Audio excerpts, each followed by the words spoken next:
समय की बात है। एक राज्य में एक प्रतापी राजा राज करता था।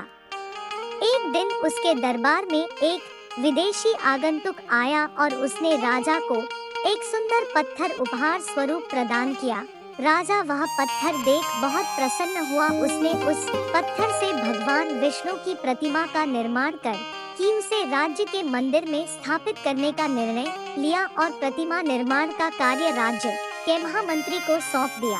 महामंत्री गांव के सर्वश्रेष्ठ मूर्तिकार के पास गया और उसे वह पत्थर देते हुए बोला, महाराज मंदिर में भगवान विष्णु की प्रतिमा स्थापित करना चाहते हैं। 7 दिवस के भीतर इस पत्थर से भगवान विष्णु की प्रतिमा तैयार कर राजमहल पहुंचा देना। इसके लिए तुम्हें 50 स्वर्ण मुद्राएं दी जाएंगी। 50 स्वर्ण मुद्राओं की बात सुनकर मूर्तिकार खुश हो गया और महामंत्री के जाने के उपरांत प्रतिमा का निर्माण कार्य प्रारंभ करने के उद्देश्य से अपने औजार निकाल लिए। अपने औजारों में से उसने एक हथौड़ा लिया और पत्थर तोड़ने के लिए उस पर हथौड़े से वार करने लगा, किंतु पत्थर जस का तस रहा। मूर्तिकार ने हथौड़े के कई वार पत्थर पर किए, किंतु पत्थर नहीं टूटा। 50 बार प्रयास करने के उपरांत मूर्तिकार ने अंतिम बार प्रयास करने के उद्देश्य से हथौड़ा उठाया, किंतु यह सोचकर हथौड़े पर प्रहार करने के पूर्व ही उसने हाथ खींच लिया कि जब 50 बार वार करने से पत्थर नहीं टूटा तो अब क्या टूटेगा। वह पत्थर लेकर वापस महामंत्री के पास गया और उसे यह कह वापस कर आया कि इस पत्थर को तोड़ना नामुमकिन है, इसलिए इससे भगवान विष्णु की प्रतिमा नहीं बन सकती। महामंत्री को राजा का आदेश हर स्थिति में पूर्ण करना था, इसलिए उसने भगवान विष्णु की प्रतिमा निर्मित करने का कार्य गांव के एक साधारण से मूर्तिकार को सौंप दिया।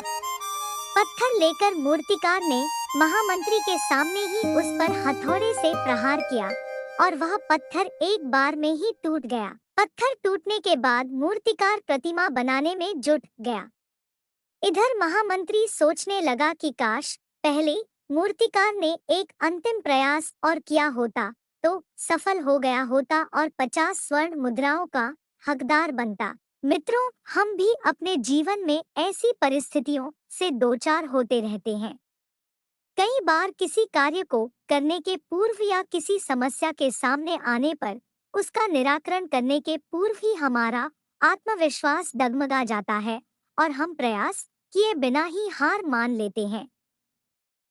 कई बार हम 1-2 प्रयास में असफलता मिलने पर आगे प्रयास करना छोड़ देते हैं, जबकि हो सकता है कि कुछ प्रयास और करने पर कार्य पूर्ण हो जाता या समस्या का समाधान हो जाता।